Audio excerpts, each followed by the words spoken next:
السلام علیکم. You are watching world in focus with Ahmed Ali Naqvi. ناظرین، آج کی اس ایپیسوڈ میں ہم کل ہونے والے جو امپورٹنٹ ٹریجک انسیڈنٹس ہیں پاکستان کے اندر ان پہ بات کریں گے. ہم نے ناظرین کل دیکھا کہ پاکستان کے دو بڑے شہروں میں، دو میجر سٹیز میں دو بڑے بلاسٹ ہوئے. ایک مستونگ کے اندر ہوا، خودکش حملہ ہوا، اور دوسرا جو ہے وہ ہنگو کے اندر ہوا. دونوں بلاسٹ جو ہیں وہ ریلیجس کانگریگیشنز کے اوپر ہوئے. مستونگ میں ہم نے دیکھا کہ عید میلاد النبی تھی، چونکہ کل اس کے حوالے سے جلوس گزر رہا تھا، اس پہ حملہ ہوا، ایک خودکش حملہ تھا. اور جو ہنگو میں ہوا وہ ایک مسجد کے اندر ہوا جہاں پہ فائرنگ بھی ہوئی، اور اس کے بعد ایک سوسائڈ بلاسٹ ہوا جس سے مسجد شہید ہوئی اور اس کی وجہ سے بھی جانی نقصان ہوا.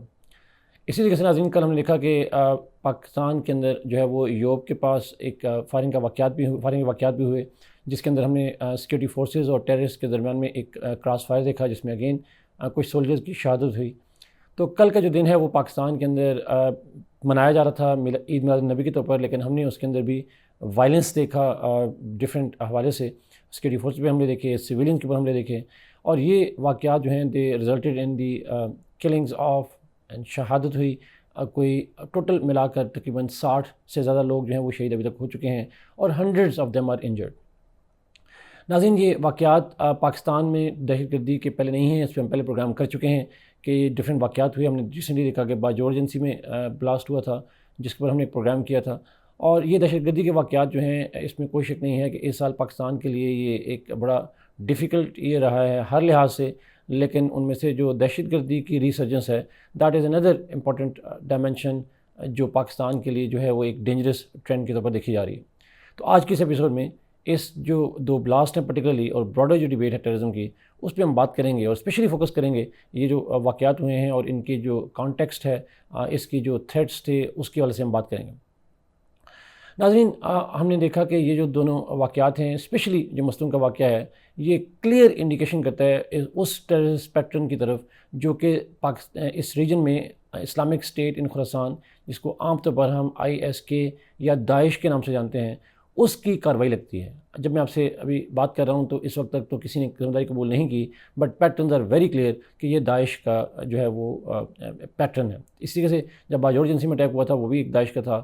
ہنگو میں ہونے والا جو واقعہ ہے اگین مسجد میں، یوزلی ہم نے دیکھا کہ جو TTP ہے وہ مسجدوں میں حملے کرنے سے کے بارے میں زیادہ کھل کے بات نہیں کرتی، they don't claim as such attacks. لیکن داعش جو ہے it has been very clear کہ وہ کہیں بھی حملے کرتے ہیں، including mass religious congregations and all that.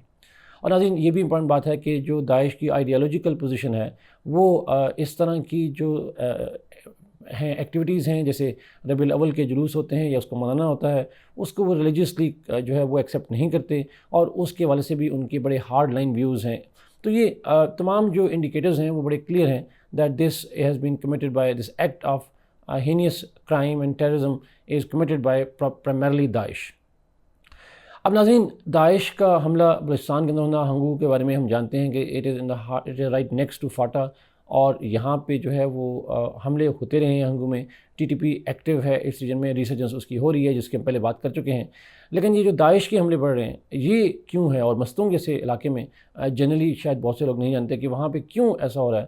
تو ناظرین، یہاں پہ ایک ریمائنڈ کراتا چلوں کہ آج سے کچھ سال پہلے 2018 میں بھی یہاں پہ الیکشن ریلی ہوئی تھی، اور اس کے دوران ایک جو ہے وہ ایک خودکش حملہ ہوا تھا، اور اس خودکش حملے میں کوئی 150 کے قریب جو لوگ ہیں وہ شہید ہوئے تھے.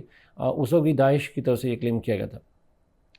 ناظرین، ہم جانتے ہیں کہ جو داعش ہے اس کی جو آئیڈیالوجیکل پوزیشن ہے دیٹ از ود اس اور against us, and all those groups, all those individuals who are not with them, they are targeting them. Daesh کا اپنا ایک پولیٹیکل ایجنڈا ہے جس پہ ہم الگ پروگرام کریں گے.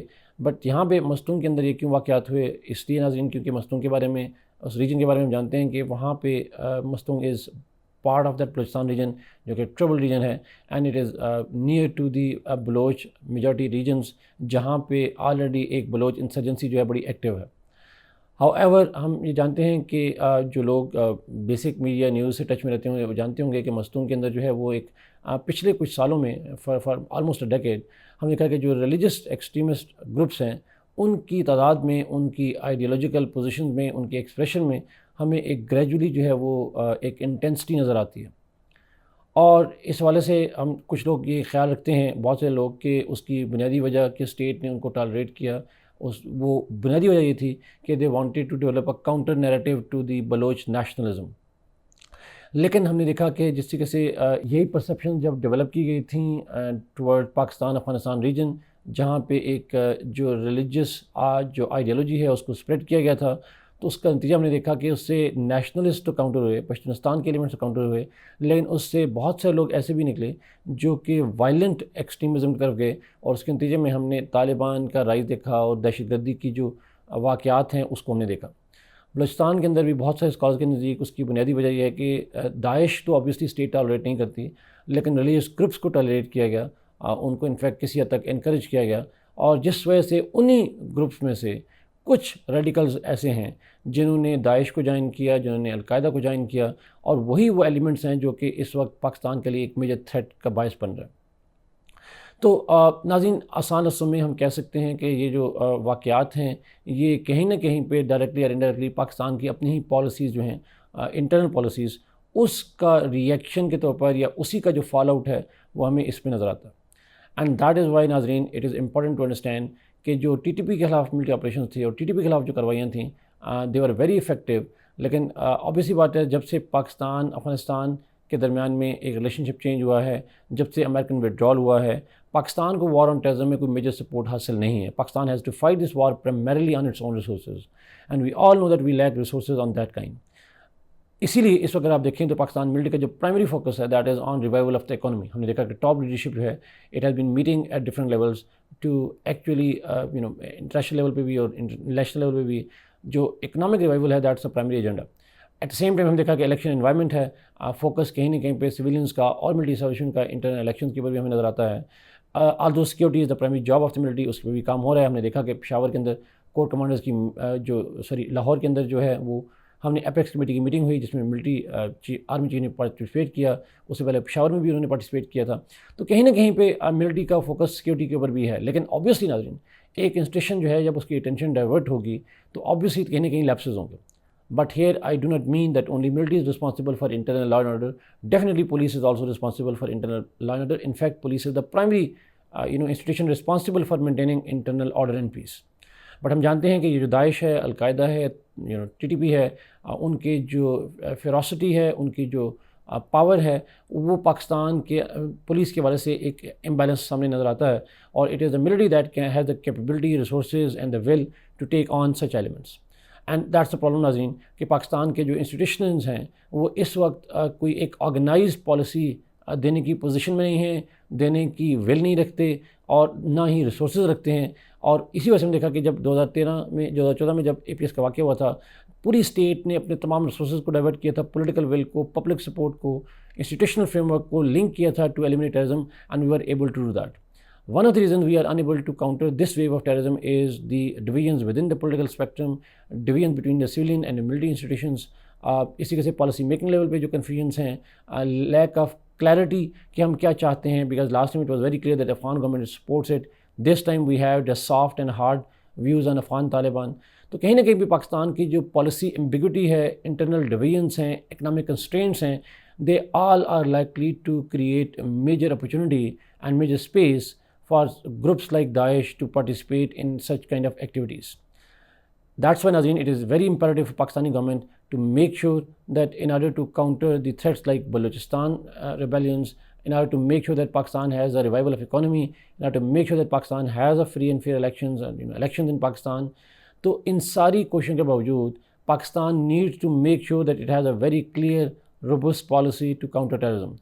اور یہ پالیسی شارٹ ٹرم کے ساتھ ساتھ میڈیم اور لانگ ٹرم انٹرسٹ کو بھی ذہن میں رکھے۔ پاکستان کے جو پالیسی میکرز ہیں they need to understand that short term games to counter nationalist can not be countered by supporting the religious extremist groups on Pakistan soil, because it has backfired in the past and it will backfire in the future. And Nazreen, it is also important to understand that Daesh has it's a ruthless kind of organization. We have seen the kind of heinous crimes that they are involved in.